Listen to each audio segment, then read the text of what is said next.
क्या होता है ना कि देखिए, आप 1 साल से तैयारी कर रहे हैं, आप 1.5 साल से तैयारी कर रहे हैं, और उस 1 साल 1.5 साल में जनरली एक एस्पिरेंट की कहानी यहाँ पर ये होती है। मैं एक सच्चाई बताता हूँ, जनरली ये सच्चाई है भी, और सिर्फ इनके साथ प्रॉब्लम नहीं है, ये सच्चाई हर उस एस्पिरेंट के साथ है जो एक तैयारी कर रहा है। सच्चाई यहाँ पर क्या है, जैसे मैं गुरुकुल में भी मैंने शुरू में पढ़ाना शुरू किया, तो बच्चों ने कहा कि सर आपका वाला मेथड लगाने से है ना हमारा थोड़ा स्पीड कम हो जा रहा है। मैंने कहा बिल्कुल, लेकिन फिर भी मैंने कहा कि तुम 1 महीने तक इस मेथड को लगाओ, ठीक है। और 1 महीने के बाद उनके स्कोर में ट्रेमेंडस इंप्रूव देखने को मिला। फिर उन्होंने कहा सर जब आपको ये बात पता थी तो आपने शुरू में ही हमें क्यों नहीं कहा था, ठीक है।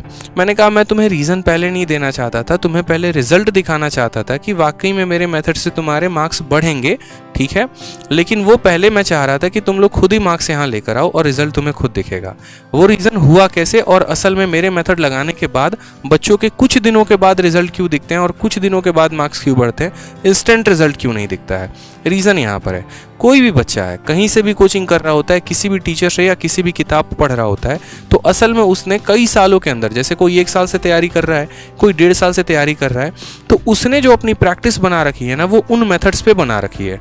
जैसे मानो मैं किरण की किताब से पढ़ रहा हूँ और पिछले 1.5 साल से पढ़ रहा हूँ, तो हर चैप्टर के हर क्वेश्चन पे मेरी जो प्रैक्टिस होगी ना वो किरण के किताब के अकॉर्डिंग होगी, तो मैं किसी भी क्वेश्चन को उसके मेथड से बना सकता हूँ।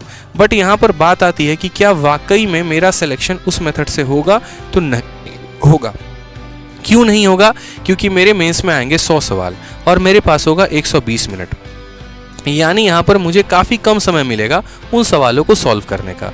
और उन कम समय में अगर मैंने किरण वाली किताब के अप्रोच या फिर मैंने टुच्चे अप्रोच लगाने शुरू कर दिए तो मैं कभी तक नहीं पहुँच पाऊँगा। इसीलिए शुरू में आपको मेरे मेथड सीखने में दिक्कत आएगी, जैसे आप मेरा एवरेज का कंसेप्ट सीखोगे प्रॉब्लम आएगी, लेकिन जब कई बार आप इनके ऊपर प्रैक्टिस कर लोगे ना तो आप सवालों को ऐसे उड़ाना सीख जाओगे।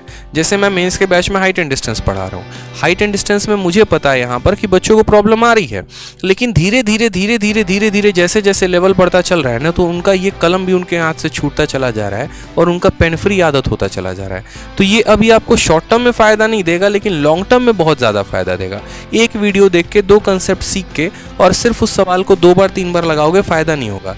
जैसे समझ लीजिए स्क्वायर करने का ट्रिक आप सीखते हैं, क्यूब निकालने का ट्रिक आप सीखते हैं, लेकिन वो ट्रिक सीख तो लिया, लेकिन वाकई में अगर गुना चाहते हो कि बहुत तेज़ी में करे तो उस पर काफ़ी क्वेश्चन लगाने होंगे। सेम तरीके से जब आप मेरे कंसेप्ट को सीखते हैं तो उस पर आपको काफ़ी क्वेश्चंस लगाने होंगे, प्रैक्टिस करना होगा, मॉक में आए तो उसी कंसेप्ट पर प्रैक्टिस करना होगा। फिर आप देखिए कुछ समय के अंदर आप में इंप्रूवमेंट आता है कि नहीं आता है। तो ये बातें सीखिए, बातें जानिए, आपको रिजल्ट दिखेगा, कुछ समय में दिखेगा।